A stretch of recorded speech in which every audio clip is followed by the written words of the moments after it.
Siapa di sini susah buang air kecil yang mengalami batu ginjal khususnya? Buat teman-teman keluarga yang mempunyai kerabat penyakit seperti itu.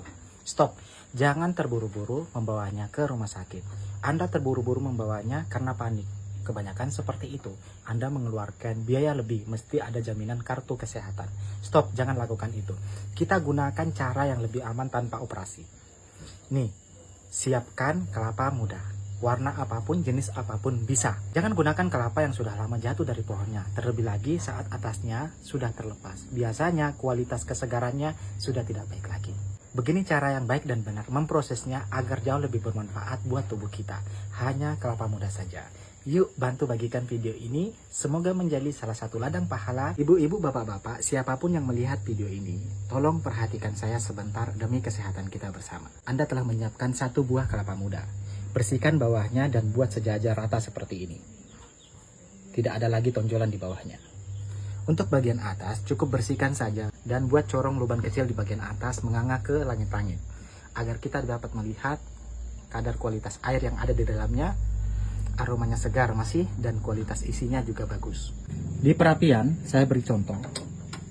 Ukuran seperti ini ya buatnya, tidak begitu kecil dan tidak begitu besar. Letakkan kelapa muda, nyalakan perapian. Di posisi yang sama, tidak begitu kecil dan tidak begitu besar. Pinggang terasa sakit banget, bahkan terasa panas. Siapa tuh yang suaminya sering mengeluh seperti itu? Ibu-ibu, jangan terburu-buru membawanya ke rumah sakit, langsung ambil. Caranya seperti ini.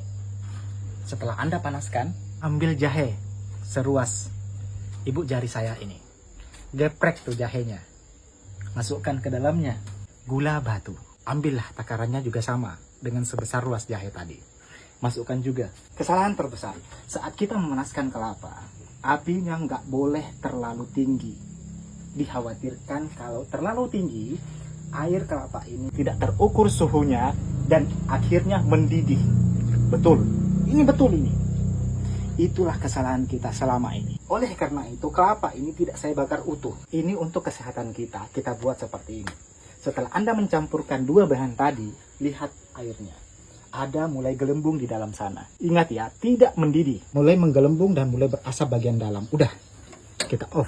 Dengan jahe yang digeprek, gula batu dan kelapa ini setelah dihangatkan menjadi satu dan masukkan ke dalam wadah setelah hangat, tidak menunggu mendidih. Anda bisa menyaringnya atau langsung meminumnya, tidak masalah. Ini herbal alami. Terkecuali Anda mencuci jahe tidak bersih. Itu harus Anda saring. Takut ada pasir yang ikut di dalamnya. Dengan cara itu, buat bapak-bapak pekerja, angkat berat-berat, sakit punggung, terasa panas, ngilu-ngilu badan, terasa sakit tulang belulang ini, terasa remuk, tidak perlu ke rumah sakit, tidak perlu makan obat, tidak perlu ke tukang urut. Bapak-bapak, ibu-ibu, catat ini baik-baik. Cara pengaplikasiannya, minum hari ini, besok tidak, lusa minum lagi. Ini ya, sakit ginjal. Caranya, cukup kelapa saja yang dihangatkan. Hari ini minum, besok minum, lusanya minum lagi, lusanya lagi minum lagi. Tidak perlu ke rumah sakit, tidak perlu operasi, tidak perlu buang-buang uang. Terlebih lagi kita rakyat kecil yang keseharian ini, minimum penghasilan saja kita tidak pasti. Meski kesehatan jauh lebih penting daripada uang. Berangsur saat Anda rutin meminumnya, Allahu a'lam atas izin Allah. Penyakit yang tadi Anda derita, yang menyumbat saat Anda ingin buang air kecil, keluar dengan sendirinya saat Anda buang air kecil. Dengan mudahnya. Mohon maaf saja, kalau batu ginjalnya sudah mulai besar, saat keluar akan sedikit terasa nyeri. Ingat ya, nyeri bukan sakit.